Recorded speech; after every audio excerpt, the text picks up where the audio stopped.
샬롬 좋은 아침입니다. 10월 12일 화요일인데요. 출애굽기 30장 1절부터 16절 말씀으로 오늘의 만나 함께 나누도록 하겠습니다. 지금까지 하나님께서 모세에게 성막을 짓는 방법, 또 제사장들이 입는 에봇, 옷에 대해서 말씀을 주셨죠. 그리고 오늘은 조금 더 상세한 말씀을 하시는데요. 분향단에 대한 말씀을 주십니다. 출애굽기 30장 6절 말씀인데요.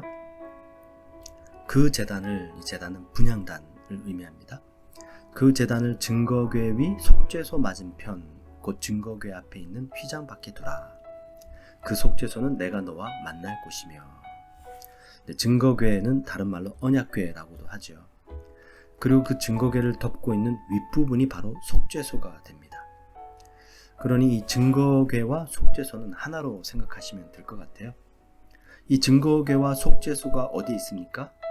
지극히 거룩한 장소인 지성소에 있게 되죠. 이 지성소는 대제사장만이 1년에 한 번씩 들어갈 수 있는 장소입니다. 바로 그곳에서 하나님을 만나고 또 이스라엘 백성들에게 죄사함을 선포하게 되는 것이죠. 바로 이 지성소 밖이 성소가 되는데요. 성소 말 그대로 거룩한 장소입니다. 이 지성소와 성소 사이에 휘장이 가리워져 있습니다. 그 휘장이 예수님께서 십자가 돌아가실 때에 위에서부터 아래로 갈라지게 됩니다. 바로 예수님을 믿음으로 하나님께로 나아갈 수 있는 길이 열리게 된 것이죠. 근데 구약시대 때는 아직 그 길이 열려지지 않았습니다. 성소를 지나서 휘장을 지나서 지성소 안으로 들어갈 수 있었습니다. 그 성소 안에는 세 가지 아주 귀중한 기물들이 있었는데요. 바로 진설병, 떡상이 있고요. 그리고 7 금촛대가 있었고요. 그리고 바로 휘장 앞에는 분향단이 있었습니다. 제사장들은 매일같이 성소에 들어가서 그 성소 안에 있는 기물들을 관리를 했었는데요. 출애굽기 30장 6절 말씀해 보시면 다시 한번 읽어드려 볼게요. 그 제단을 분향단입니다. 증거궤 위 속죄소 맞은편 곧 증거궤 앞에 있는 휘장 밖에 두라. 그 속죄소는 내가 너와 만날 곳이며 아론이 아침마다 그 위에 향기로운 향을 사르되 등불을 손질할 때 사를 찌며, 이 등불은 금촛대 등불을 의미합니다. 또 저녁 때 등불을 켤 때에 사를 찌니 이 향은 너희가 대대로 여호와 앞에 끊지 못할지며. 휘장 앞에 있는 분향단의 향불과 촛대에 있는 등불을 같이 관리를 하라라고 말씀하십니다. 금촛대는 성령님을 말씀하시죠. 그리고 떡상은 하나님의 말씀을 의미합니다. 그리고 분향단의 향은 성도들의 기도를 의미합니다. 그래서 저희들은요, 바로 말씀과 기도와 성령님을 통해서 하나님 앞에 나아갈 수 있는 것입니다. 여러분, 말씀 없이는 성령의 역사가 있을 수 없고요. 기도 없이는 성령의 역사가 있을 수 없습니다. 우리가 성령님의 역사를 일으키기 위해서는 반드시 말씀을 통해서 일으켜야 되고요. 그리고 기도함으로 성령님의 역사를 일으켜야 됩니다. 그래서 사도 바울이 에베소서 6장 18절에 말씀하시는데요. 모든 기도와 간구로 하되 무시로 성령 안에서 기도하고. 저희들이 매일같이 말씀을 먹어야 되겠지만 또 매일같이 성령님 안에서 기도를 해야 된다라고 말씀하십니다. 여러분, 성령님 안에서 기도한다라는 것은 무엇을 의미할까요? 성령님 안에서 기도하는 것이 무엇인지를 알기 위해서는 성령님 밖에서 기도하는 것이 무엇인지를 알면 되겠죠. 우리 예수님께서 저희들에게 너희는 이렇게 기도하라 라고 말씀하시면서 주기도문을 가르쳐 주십니다. 그 주기도문을 가르쳐 주시기 전에 이렇게는 기도하지 말라라고 말씀하시는데요. 첫 번째가 마태복음 6장 5절 말씀입니다. 또 너희가 기도할 때에 외식하는 자와 같이 되지 말라. 저희는 사람에게 보이려고 회당과 큰 거리 어귀에 서서 기도하기를 좋아하느니라. 내가 진실로 너희에게 이르노니 저희는 자기 상을 이미 받았느니라. 첫 번째, 예수님께서 이렇게 기도하지 말라라고 말씀하신 것은요, 다른 사람들에게 보이기 위해서 기도하지 말라라고 말씀하십니다. 그 사람들이 이미 상을 받았대요. 이미 상을 받았기 때문에 하나님께서 주실 상이 없다라는 것이죠. 여러분, 저희들이 신앙생활 자칫 잘못하다 보면 다른 사람들에게 보이기 위한 신앙생활로 빠져들 수 있습니다. 나 이렇게 열심히 기도합니다. 나 이렇게 열심히 예배 참석합니다. 나 이렇게 말씀을 읽고 나 이렇게 헌신 봉사합니다. 그래서 다른 사람이 알아주지 않으면 섭섭하고 실망하게 되죠. 여러분, 우리가 신앙생활 하거나 기도생활 하는 것은요, 하나님 앞에 보이기 위해서입니다. 그래서 그 다음 마태복음 6장 5절 다음 말씀에 보시면 이렇게 말씀하세요. 은밀한 중에 보시는 하나님께서 갚으시리라. 여러분, 우리의 신앙생활 하나님 앞에서 하면 하나님께서 보시면 될 줄 믿습니다. 하나님께서 우리의 기도생활, 우리의 헌신, 수고를 보신다면 아무도 알아주지 않을지라도 우리 하나님께서 반드시 갚아주신다고 약속하십니다. 그러니 성령 안에서 드리는 기도, 성령 안에서 하는 신앙생활은요, 하나님 앞에서만 보여드리고 하나님 안에서만 하는 것입니다. 사람들에게 보이기 위해서 하는 것이 결코 아니다라는 것이죠. 두 번째, 예수님께서 이렇게 기도하지 말라라고 말씀하시는데요. 마태복음 6장 7절 말씀입니다. 또 기도할 때에 이방인과 같이 중언부언하지 말라. 저희는 말을 많이 하여야 들으실 줄 생각하느니라. 여기서 말씀하시는 중언부언, 영어로 보시면요, thoughtless 혹은 vain repetition 이렇게 되어 있습니다. 생각 없이 계속해서 반복적으로 하는 말, 의미 없이 반복해서 하는 말, 그 말이 바로 중언부언입니다. 바로 마술사들이 하는 주문과 같은 기도죠. 여러분, 우리 그리스도인들은 이런 주문을 외듯이 기도하는 것이 아닙니다. 눈을 지으시고 입을 지으시고 귀를 지으신 인격적이신 하나님 앞에 대화하는 것처럼 기도하는 것입니다. 그래서 예수님께서 이 말씀하신 다음에 주기도문에 대해서 말씀하시는데요. 여러분, 주기도문 어떻게 시작하죠? 하늘에 계신 아버지여, 이름이 거룩히 여김을 받으시오며 나라에 임하시며 뜻이 하늘에서 이루어진 것과 같이 땅에서도 이루어지이다. 그렇죠? 저희들은 주문을 외움으로 우리가 원하는 것을 억지로 일어나게 하는 것이 아니고요. 인격적이신 하나님께 인격적인 기도와 인격적인 교제를 통해서 하나님의 뜻을 구하고 하나님의 뜻이 우리들의 삶 속에 이루어지기를 원하는 것입니다. 그래서 우리는 기도하는 것이죠. 때로는 우리가 원하는 걸 기도할 수 있습니다. 그러나 그 일들이 이루어지지 않는다고 해서 실망할 것이 아니라 다시 한번 하나님의 뜻을 구하는 것이죠. 내 마음으로 기도하고 내 의지로 기도하고 나의 지성으로 기도하면서 하나님의 뜻이 이루어지기를 원합니다. 비록 제 소원이 이렇습니다. 그러나 제 뜻대로 마시고 아버지의 뜻대로 이루어지게 하여 주옵소서. 바로 이것이 인격적이신 하나님과 교제함으로 기도하는 것이다 라는 것입니다. 바로 그 기도가 성령 안에서 드리는 기도가 되죠. 여러분, 쉬지 않고 기도하실 수 있기를 부탁을 드립니다. 그리고 무엇보다 우리 성령님 안에서 기도하는 삶을 살아가실 수 있기를 축원을 드립니다. 그 성령님 안에서 드리는 기도는 남에게 보이기 위한 기도가 아니고요. 그냥 내가 원하는 기도만을 마치 주문처럼 반복적으로 하는 기도가 아니라 정말로 인격적이신 하나님과 교제함으로 그 성령님 안에서 하나님의 뜻을 구하고 하나님의 뜻이 이루어지기를 간절히 바라는 마음, 그리고 다른 사람들에게 보이기 위한 신앙생활, 기도생활이 아니라 오직 하나님 앞에서 은밀한 중에서 보시는 그 하나님 앞에서 아무도 모르게 드리는 기도, 우리 주님께서 보시고 갚아주실 줄 믿습니다. 오늘 하루 기도하는 시간을 꼭 하나님 앞에 드려보시고요. 아무도 보지 않는 곳에서 인격적이신 하나님을 만나시고 그 주님과 대화하시고 그 주님의 뜻을 구하는 귀한 삶을 살아가실 수 있기를 축원을 드립니다.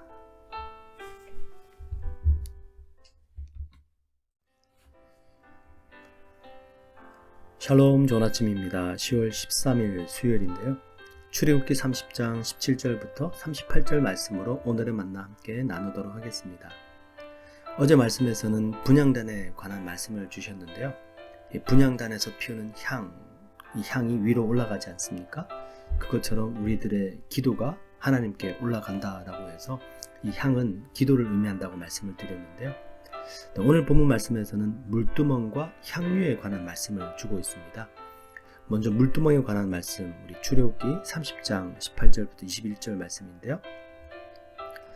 너는 물두멍을 노수로 만들고 그 받침도 노수로 만들어 씻게 하되 그것을 회막과 제단 사이에 두고 그 속에 물을 담으라. 아론과 그의 아들들이 그 두멍에서 수족을 씻되 그들이 회막에 들어갈 때에 물로 씻어 죽기를 면할 것이요. 제단에 가까이 가서 그 직분을 행하여 여호와 앞에 화제를 살을 때도 그리 할지니라. 이와 같이 그들이 수족을 씻어 죽기를 면할지니 이는 그와 그의 자손이 대대로 영원히 지킬 규례니라. 네, 물두멍을 두는 위치가 어디냐면요, 회막과 번제단 사이에 물두멍을 두게 하십니다. 그래서 제사를 드릴 때 제물을 번제단에서 태우지 않습니까? 그 번제단에서 제물을 태우기 전에 물두멍에서 씻어야 되고요. 그리고 번제단에서 제물을 태운 후에 제사장들이 더럽혀졌기 때문에 그 더럽혀진 손과 발을 씻고 회막, 성소 안으로 들어가게 하신 것입니다. 한 두세 번은 씻어야 되는 것인데요. 여러분, 성경에서 말씀하시는 거룩함은요, 단지 세상에서 내 자신이 세상의 죄로 또 세상으로 물들지 않는 것만으로 거룩하다라고 말씀하지 않고요, 온전히 하나님을 섬기는 것까지도 포함해서 거룩함에 대한 말씀을 하십니다. 우리가 번제단에서 제물을 드린다, 우리의 죄 때문에 제물을 드리지 않습니까? 이 세상에서 물든 우리의 죄악을 씻는 것이죠. 그리고 그렇게 죄를 씻은 다음에는 성소로 들어가서 하나님을 섬기는 것입니다. 이것이 바로 하나님이 말씀하시는 거룩함인데요. 야고보서 1장 27절에 이렇게 말씀하세요. 하나님 아버지 앞에서 정결하고 더러움이 없는 경건은 곧 고아와 과부를 그 환난 중에 돌아보고 또 자기를 지켜 세속에 물들지 아니하는 이것이니라. 그렇죠? 두 가지 경건에 대해서 말씀을 하십니다. 세상에 물들지 않도록 지키는 경건이 있고요, 그리고 구제하고 선을 행하는 경건이 있다라는 것입니다. 그래서 저희들이 이 거룩함이라는 것은요, 단지 나는 세상에서 다른 사람들처럼 죄를 짓지 않아, 그것뿐만이 아니라 과연 나는 하나님을 섬기고 있는가. 여러분, 저희들이 경건하고 거룩한 삶을 살기 위해서 두 가지를 생각해 봐야 됩니다. 첫 번째, 내가 그리스도인인데 이 그리스도인으로서 세상을 살아가면서 이 세상에서 하면 안 되는데 하고 있는 것은 무엇인가 고민해 봐야 되겠죠. 두 번째, 내가 이 그리스도인으로서 세상을 살아가면서 하나님을 섬기고 구제하며 선을 행해야 되는데 과연 나는 무엇을 하고 있는가. 여러분, 무엇을 하면 안 될까요? 그죠? 담력, 미움, 분냄, 음란, 술 취함, 담배.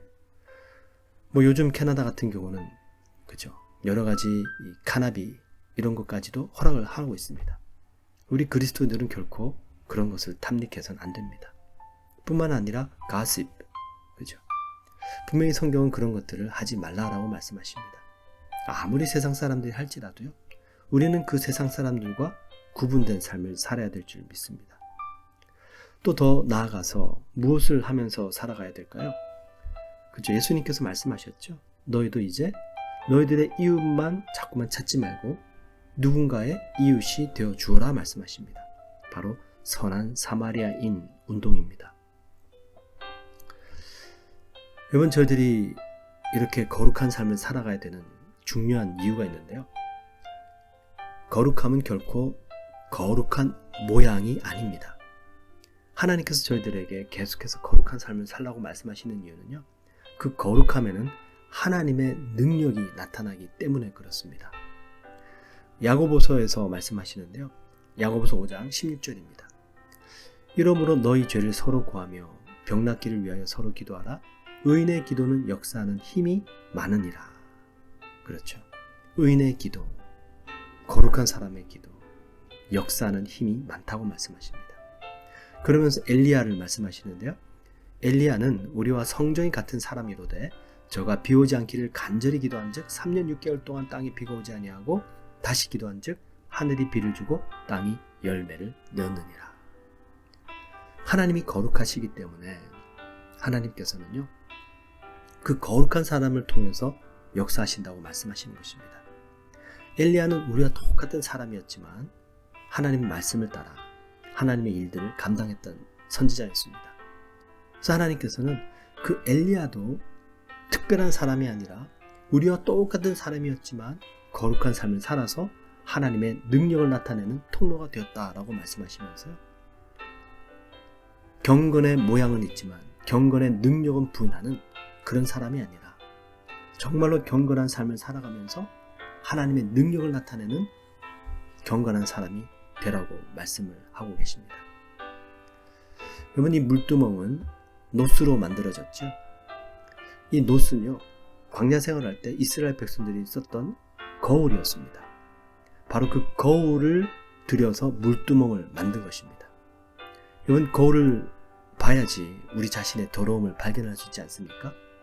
이 거울이 말씀하시는 것은요, 하나님의 말씀이 거울이 됩니다. 다른 사람이 아닙니다. 우리가 다른 사람보다 죄를 덜 짓는다고 거룩해지는 것이 아니고요, 또 다른 사람들보다 죄를 더 많이 짓는다고 타락하게 되는 것도 아닙니다. 하나님께서 기준으로 삼으시는 거울은 하나님의 말씀입니다. 이 말씀을 자꾸 다른 사람을 비추지 마시고요, 우리 자신을 비출 수 있어야 됩니다. 이스라엘 백성들 광야 생활 40년 동안 계속 불평하고 원망하죠. 그렇다면 저희들은 그 이스라엘 백성들의 모습을 통해서 우리 자신의 모습을 비추어 보는 것입니다. 아, 나도 그 이스라엘 백성들처럼 불평하고 원망하고 있지는 않는가, 조심해야 되겠구나. 또 사울 왕의 이야기를 읽으면서 사울 왕의 모습을 통해서 우리 자신을 비춰볼 수 있어야 됩니다. 하나님의 말씀보다 자신의 생각을 더 앞세웠던 인물, 하나님보다 다른 사람들을 더 의식했던 인물. 아, 정말로 처음에는 하나님의 기름 부음을 받아서 이스라엘의 초대 왕이 되어서 잘 나갔지만 시간이 지날수록 점점 더 하나님과 멀어졌던 인물. 나의 신앙이, 나의 삶이 초심을 잃어버리진 않았는가? 하나님 말씀에 순종하는 것을 기뻐하기보다 내가 원하는 일만 하려고 하고 있지는 않는가? 바로 그 사울 왕의 이야기를 읽으면서 내 자신을 비추어 보는 것입니다. 이렇게 우리가 부정적인 모습뿐만이 아니라 믿음의 사람들의 모습도 비춰볼 수 있어야 되겠죠. 그 어린 소년 다윗이 만군의 주 여호와 이름으로 골리앗과 맞서 싸워 이겼습니다. 맞아, 어떤 큰 문제가 있더라도 하나님 나와 함께 하신다. 다윗이 믿었던 하나님이 내가 믿는 하나님과 동일한 분이시다. 나도 그 만군의 주 여호와 이름을 믿고 내 삶의 문제 속에서 한번 부딪혀 봐야 되겠다. 이스라엘의 12명의 정탐꾼들 중에 오직 여호수아와 갈렙만이 믿음의 사람이었습니다. 하나님께서 우리를 기뻐하신다면 저들은 우리의 밥입니다. 맞아. 하나님의 기쁨이 될 수 있도록 하나님은 우리의 믿음을 보시지. 이 믿음을 가지고 하나님을 기쁘시게 해드리고 여호수아와 갈렙처럼 한번 도전해보고 살아가야 되겠다. 바로 이렇게 우리는 말씀을 통해서 우리 자신을 비추어보고 믿음의 삶을 살아가고 또 죄를 멀리하고 가는 것입니다. 여러분, 바로 이 거룩함이라는 것은 하나님의 능력을 나타내는 통로고요, 세상으로부터 우리를 지키는 통로가 됩니다. 뿐만 아니라 두 번째 말씀하신 이 거룩함은요, 예수 그리스도의 향기를 나타내는 것인데요, 오늘 본문 말씀에서도 향유에 대한 말씀을 하시는데요, 지금 이 시대도 좋은 향수는 비싸죠.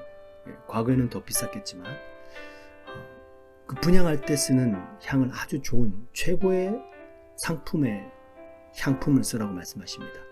출애굽기 30장 23절 말씀인데요, 너는 상등 향품을 가지되 액체 모략 500세겔과 그 반수의 향기로운 육개 250세겔과 향기로운 창포 250세겔과 계피 500세겔을 성소의 세겔로 하고 감람기름 한 흰을 가지고 그것으로 거룩한 관유를 만들되 향을 제조하는 법대로 향기름을 만들지니 그것이 거룩한 관유가 될지니라.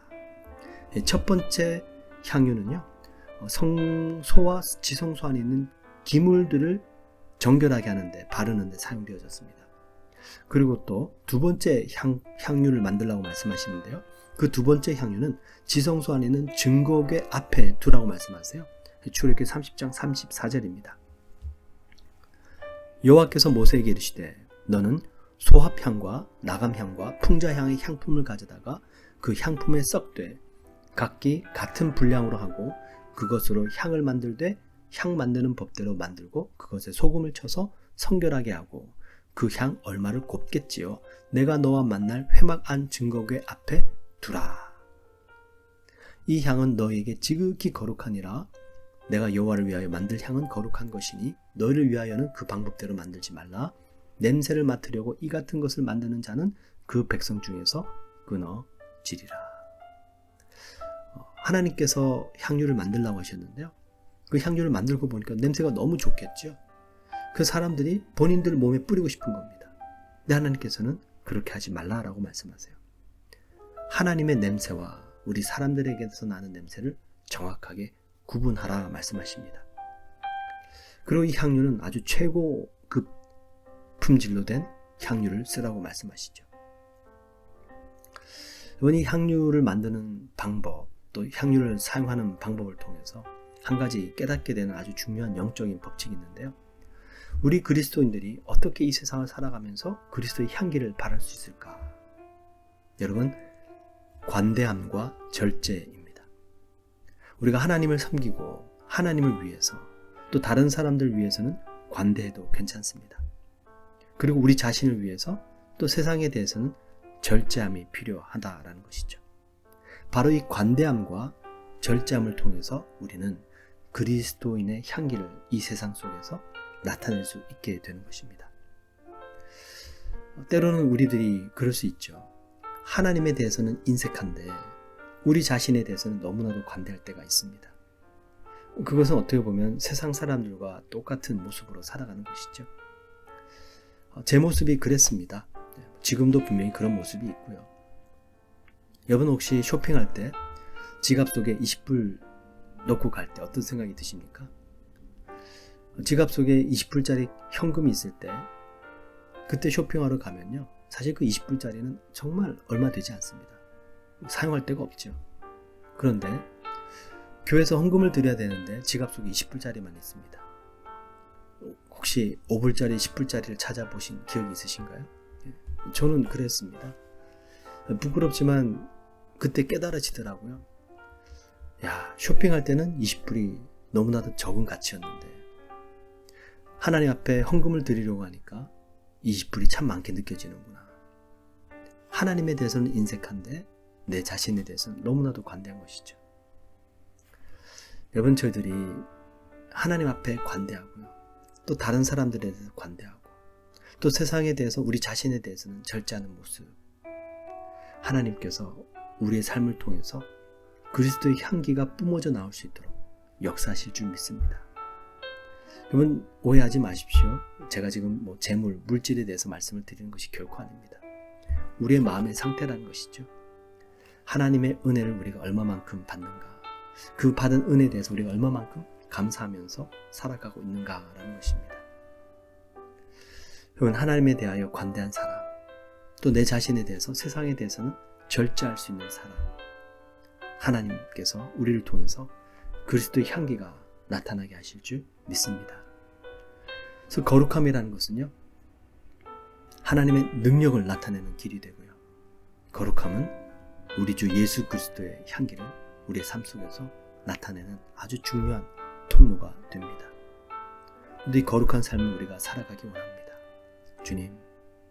주님의 능력이 나타나게 하시고 그리스도의 향기가 나타나게 하여 주옵소서. 우리 귀한 하루 되시길 축원을 드립니다.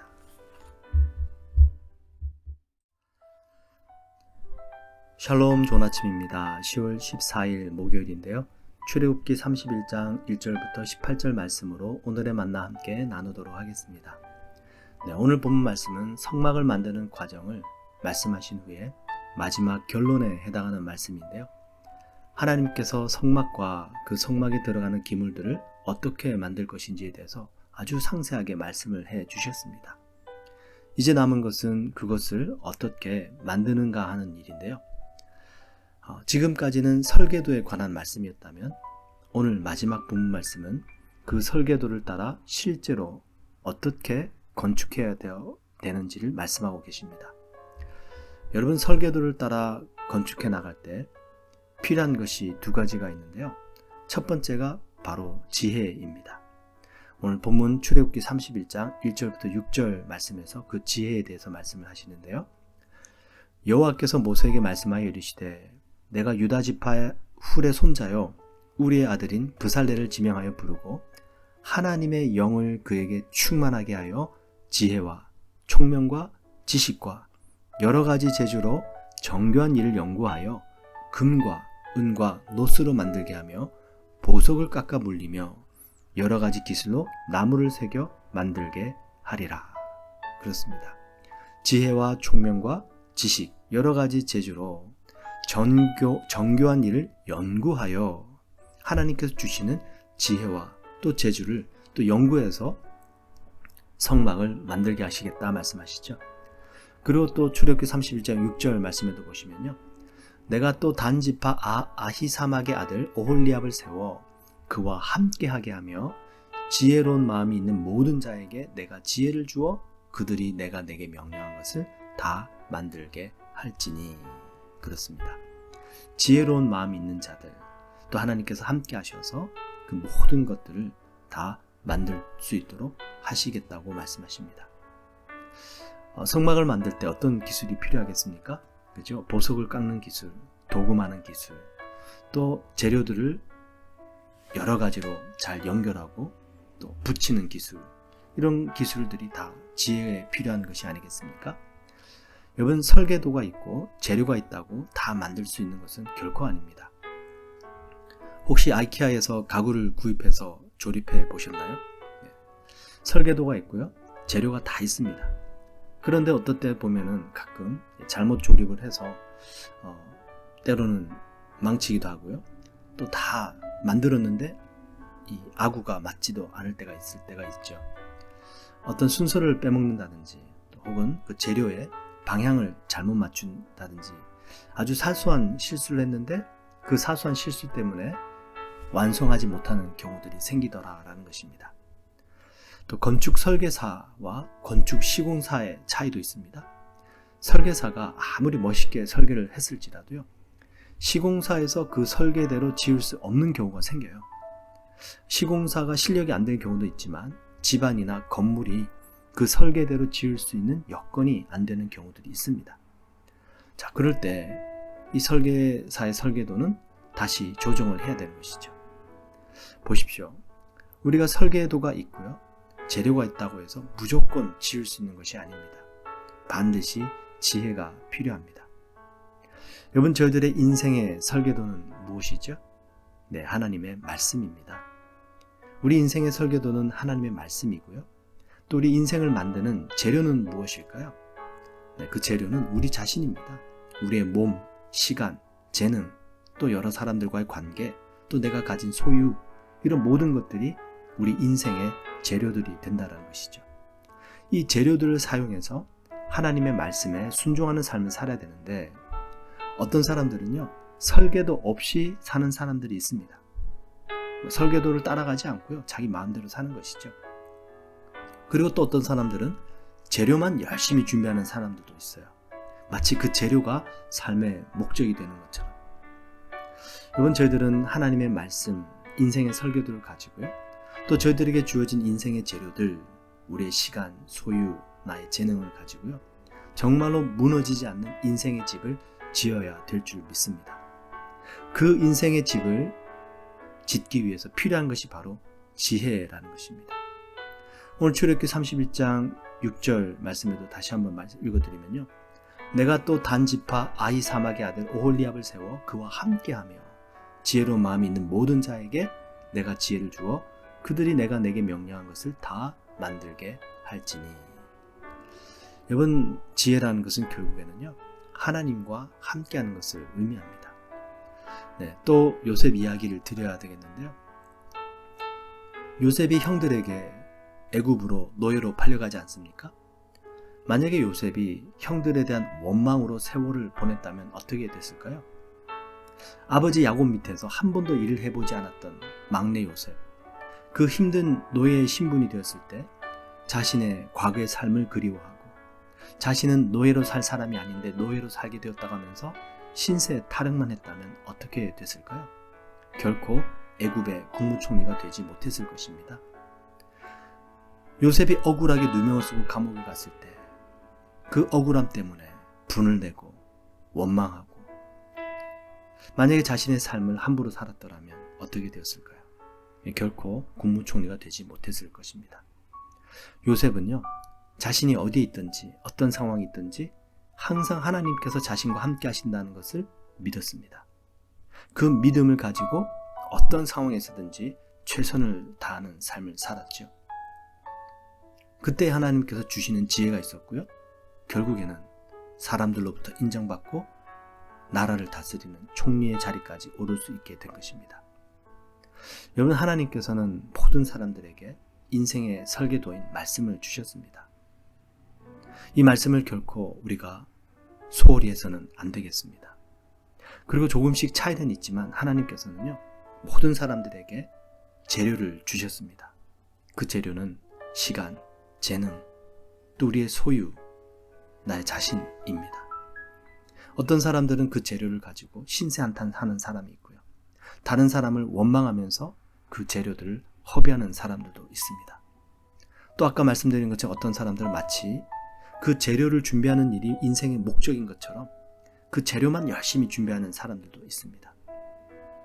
여러분, 믿음의 사람, 지혜의 사람은요, 우리가 어떤 상황이 있든지 무엇이 주어졌든지 비록 작은 한 달란트일지라도요, 그 작은 재료를 가지고 하나님의 말씀인 인생의 설계도를 따라서 순종함으로 사용하는 사람입니다. 바로 그 사람이 예수 그리스도의 반석 위에 인생의 집을 짓고요, 결코 무너지지 않는 집을 짓는 지혜로운 사람이 되는 것이죠. 저희들의 인생의 재료들인 시간, 재능, 소유 이란 것들을 인생의 설계도인 말씀에 순종하여서 사용해 보시길 축원을 드립니다. 그래서 성막을 짓는데 그 과정 속에 필요한 것이 바로 지혜다라는 것이고요. 두 번째 아주 중요한 것이 무엇이 필요하냐면 바로 성막을 짓는 이유를 분명히 알아야 됩니다.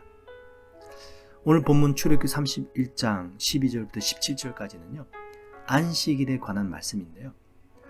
그리고 마지막 31장 18절 말씀에서는 십계명 돌판을 하나님께서 모세에게 주십니다. 출애굽기 31장 15절 말씀인데요. 엿새 동안은 일할 것이나 일곱째 날은 큰 안식일이니 여호와께 거룩한 것이라. 안식일에 일하는 자는 누구든지 반드시 죽일지니라. 그리고 31장 18절 마지막 말씀은요, 여호와께서 시내산 위에서 모세에게 이르시기를 마치신 때에 성막에 관한 모든 말씀들을 마치셨어요. 증거판 돌을 모세에게 주시니 이는 돌판이요 하나님이 친히 쓰신 것이더라. 여러분, 왜 성막을 건축하는 마지막 부분에 안식일과 십계명에 관한 말씀이 들어가 있을까요?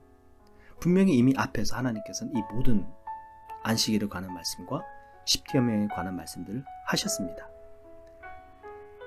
그런데 성막에 대한 말씀 마지막 부분에 또다시 한번 안식일에 대한 말씀과 십계명에 관한 말씀을 주시는데요.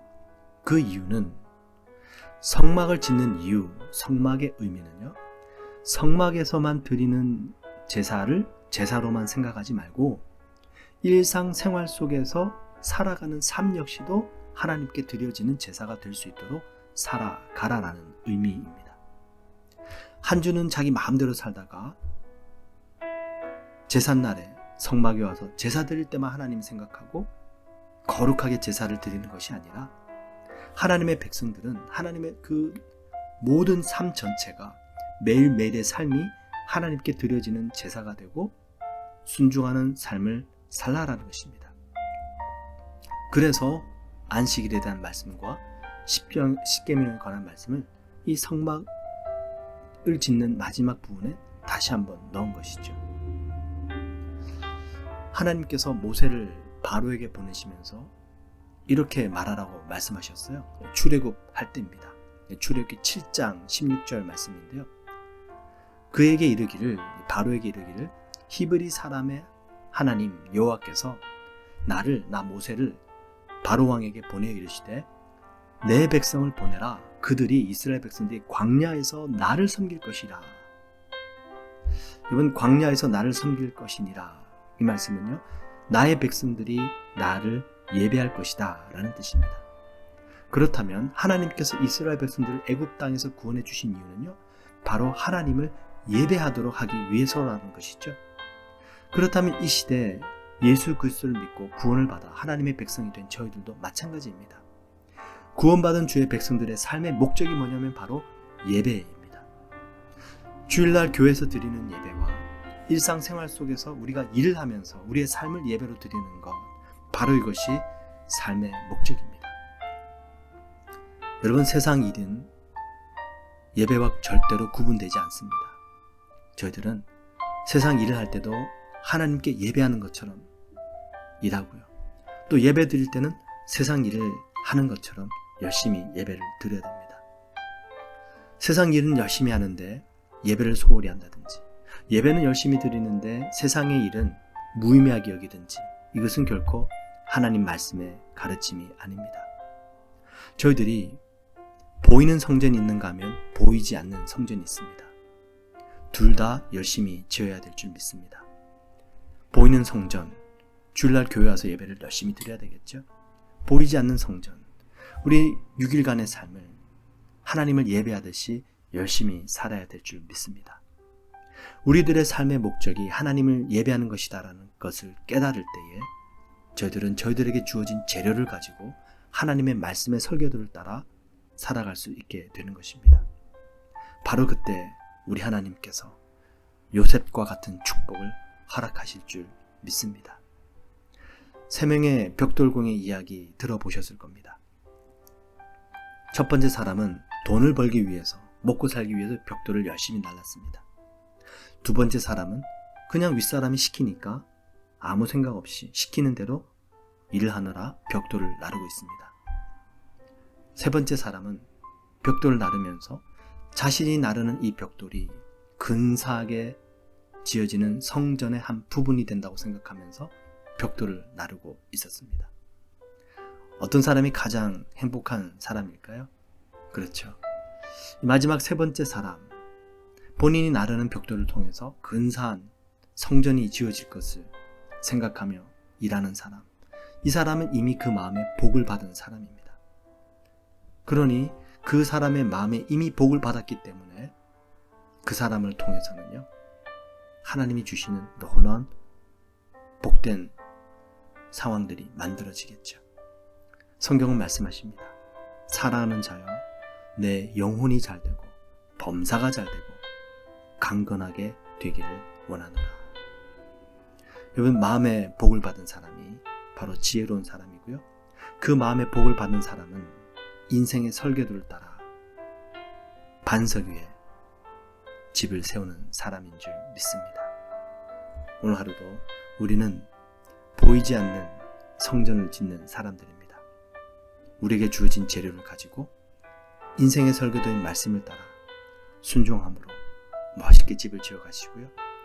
우리의 삶의 목적은 우리가 어디에서 무엇을 하든지 어떤 상황이든지 우리와 함께 하시는 그 하나님을 예배하는 것입니다. 이 지혜와 이 믿음을 가지고 오늘 하루의 삶을 살아가고 우리 인생을 살아갈 때 우리 하나님께서 저희 모두에게 요셉과 같은 축복을 허락해 주실 줄을 믿으며 귀한 하루 되시길 축원을 드립니다.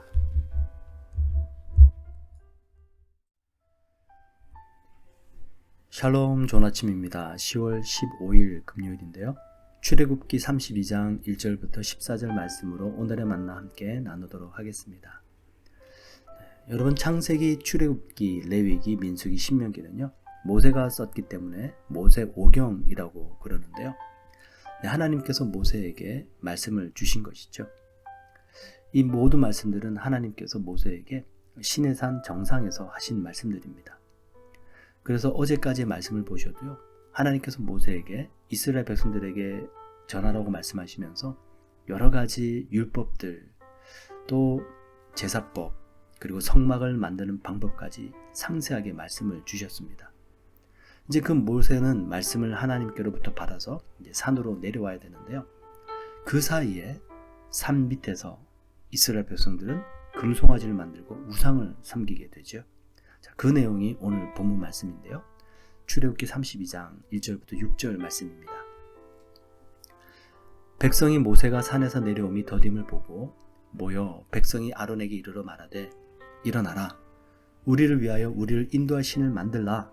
이 모세 곧 우리를 애굽 땅에서 인도해낸 사람은 어찌 되었는지 알지 못함이니라. 아론이 그들에게 이르되 너희의 아내와 자녀의 귀에서 금고리를 빼어 내게로 가져오라. 모든 백성이 그 귀에서 금고리를 빼어 아론에게로 가져가매 아론이 그들의 손에서 금고리를 받아 부어서 조각 칼로 새겨 송아지 형상을 만드니 그들이 말하되 이스라엘아, 이는 너희를 애굽 땅에서 인도하여 낸 너희의 신이로다 하는지라.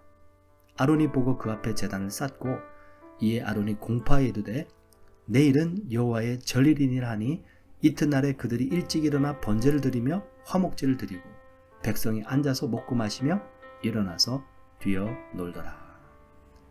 이때는 모세가 시내산에 올라간 지 약 40일 정도 되는 때였습니다. 그 산 밑에 있었던 이스라엘 백성들은요, 고난도 따로 극히 없었죠. 그리고 그렇다고 재미난 일도 딱히 없었습니다. 그러니 너무 무료하고 심심한 겁니다. 여러분, 고난도 없고 특별히 재미난 일이 없을 때, 무료함과 한감이 우리에게 찾아올 때 사람은 결코 스스로 힘든 일을 찾아 나서지 않습니다. 한가하고 무료할 때 사람은 오히려 더 쾌락을 추구하게 됩니다. 다윗이 그랬죠. 고난 속에 있었을 때 얼마나 하나님께 간절히 기도함으로 나아갔습니까? 그런데요, 고난이 끝나고 한가하게 되고 무료할 때 다윗은 홀로 왕궁을 거닐면서 이웃집 여인의 목욕하는 모습을 엿보게 되죠. 그리고 그 여인에게 남편이 있는 것을 알면서도 궁으로 불러들여서 동침하게 됩니다. 오늘 이 이스라엘 백성들의 모습도 한번 보십시오. 40일 동안 나름대로 인내했던 것 같아요. 근데 더 이상은 못 참습니다. 너무 지루하고 너무 무료한 것입니다. 그래서 이들은 아론에게 와서는 모세는 어떻게 되었는지 알지 못하니까 우리들에게 신을 만들어 내라고 요구합니다. 얼마나 황당한 요구입니까? 여러분, 인간이 신을 만들 수 있습니까? 인간이 신을 만들어낼 수 있다면 그런 신은 참된 신이 아니겠죠. 그런데 이스라엘 백성들은 자신들 인도할 신을 만들어내라고 요구하고 있습니다. 정말로 상식에서 벗어난 요구입니다. 어떻게 이런 요구를 할 수 있었을까요? 이유가 뭐였을까요? 6절 말씀을 한번 보시겠습니다. 이튿날에 그들이 일찍 일어나 번제를 드리며 화목제를 드리고 백성이 앉아서 먹고 마시며 일어나서 뛰놀더라. 네, 이스라엘 백성들이 아론에게 와서 신을 만들어내라고 한 이유를 아시겠죠? 먹고 마시고 뛰어놀고 싶기 때문입니다. 쾌락을 추구하고 싶은데 그 쾌락을 추구하기 위해서 정당성이 없는 겁니다. 뭔가 신의 허락이 있어야 될 것 같고요. 그 신 앞에서 먹고 마시고 뛰어놀고 싶은 것입니다. 그래서 신을 만들어내라고 한 것이에요. 결국 본인들이 원하는 목적을 이루기 위해서 우상을 만들어낸 것이죠.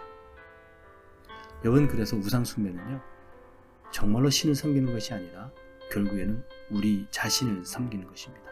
그것이 바로 우상 숭배예요.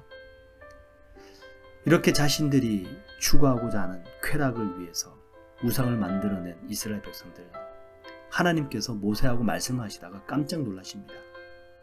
그리고는 모세 보고 빨리 내려가라고 말씀하시죠. 그러면서 하나님께서 모세에게 이렇게 말씀하십니다. 출애굽기 32장 9절 말씀인데요. 여호와께서 또 모세에게 이르시되 내가 이 백성을 보니 목이 뻣뻣한 백성이로다. 무슨 뜻입니까? 도저히 하나님을 섬기고 하나님의 말씀에 순종할 백성이 아니라는 것입니다. 오직 자신들을 위해서만 살아갈 사람들이다 라는 것이죠.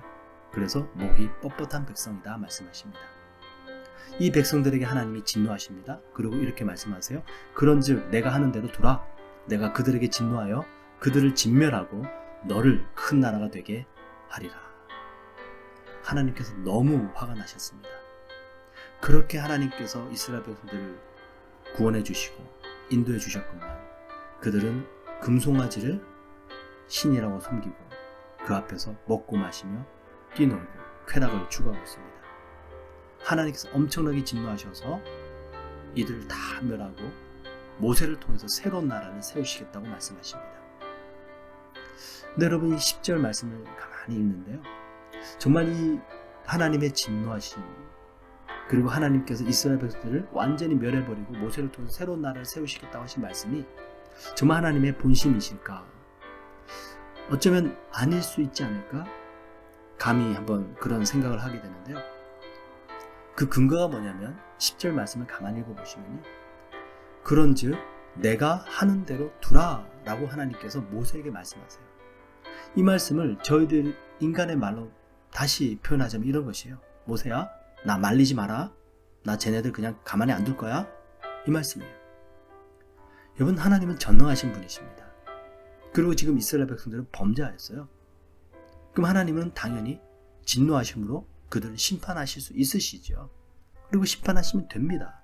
근데 하나님께서 모세에게 뭐라고 말씀하십니까? 나 말리지 마. 나 가만히 내버려둬.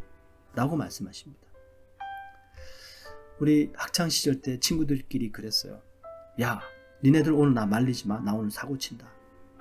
우리 친구들이 알죠. 쟤는 사고 칠 만한 담력도 없다라는 것을. 하지만 말려줍니다. 모른 척하고. 그럼 이제 그 친구는 그러죠. 니네들 오늘 나 안 말렸으면 나 오늘 사고 쳤다. 예. 여러분, 하나님이 담력이 없으십니까? 하나님이 능력이 없으십니까? 아니죠. 하나님은 그러실 수 있는 분이세요. 그런데 하나님께서 모세에게 나 말리지 마라 말씀하십니다. 이 말씀을 묵상하는데 예레미야 애가 3장 33절 말씀이 생각이 났습니다. 주께서 인생으로 고생하며 근심하게 하심이 본심이 아니시로다. 하나님의 본심은 뭡니까? 저 범죄한 이스라엘 백성들, 비록 범죄했지만 그래도 용서해주고 싶으신 거였죠. 어쩌면. 그런데 하나님께서는 근거가 별로 없으셨어요. 모세가 이런 하나님의 마음을 알았는지요? 하나님께 중보기도를 드리기 시작합니다. 모세의 중보기도 내용을 가만히 보시면 아주 중요한 저희들이 배워야 할 기도 내용이 세 가지가 나오는데요. 첫 번째, 출애굽기 32장 12절 말씀입니다. 어찌하여 애굽 사람들이 이르기를 여호와가 자기의 백성을 산에서 죽이고 지면에서 진멸하는 악한 의도로 인도에 내었다고 말하게 하시려 하나이까? 주의 맹렬한 노를 그치시고 뜻을 돌이키사 주의 백성에게 이 화를 내리지 마옵소서. 하나님 당신께서 이 당신의 백성들을 애굽에서부터 구원해 주시고 인도해 주시지 않으셨습니까? 만약 이곳에서 하나님께서 진노하셔서 저들을 멸망시켜 버리신다면 하나님의 이름의 소문이 어떻게 나겠습니까? 애굽 사람들이 듣고 야, 이스라엘 백성들의 신이 저들을 죽여버리시기 위해서 인도하여 내셨구나. 하나님의 이름이 거룩히 여김을 받지 못하게 될 수 있습니다. 하나님, 당신의 이름을 위하여 당신의 그 진노를 거두어 주시옵소서. 첫 번째 중보기도 내용입니다. 그리고 모세가 두 번째로 기도드리는데요. 출애굽기 32장 13절입니다. 주의 종 아브라함과 이삭과 이스라엘을 기억하소서. 주께서 그들을 위하여 주를 가리켜 맹세하여 이르시기를 내가 너희의 자손을 하늘의 별처럼 많게 하고 내가 허락한 이 온 땅을 너희의 자손에게 주어 영원한 기업이 되게 하리라 하셨나이다. 모세는 하나님의 약속을 붙잡고 기도드립니다. 하나님, 당신께서 약속하시지 않으셨습니까? 이들은 아브라함과 이삭과 야곱의 후손들입니다. 이들에게 하나님께서 약속의 땅을 주시겠다고 말씀하시지 않으셨습니까? 하나님, 당신의 약속을 기억하여 주시옵소서. 두 번째 중보기도의 내용입니다. 그리고 마지막 세 번째 중보기도의 내용은요. 여러분, 이스라엘 백성들이 지금 범죄했습니다. 그리고 하나님께서는 엄청나게 지금 진노해 계십니다. 과연 어느 누가 감히 이 상황에서 하나님 앞에 입을 뻥끗할 수 있을까요? 아마 아무도 하나님 앞에 감히 어떤 말씀도 아뢰지 못할 것입니다. 근데 모세는 지금 감히 범죄한 이스라엘 백성들을 위해서 하나님 앞에서 하나님, 당신의 이름을 위하여, 당신께서 약속하신 약속을 위하여 그 진노를 거두어 주옵소서라고 기도드리고 있어요. 과연 이 모세의 이 마음, 믿음 어디서 나오게 되었을까요?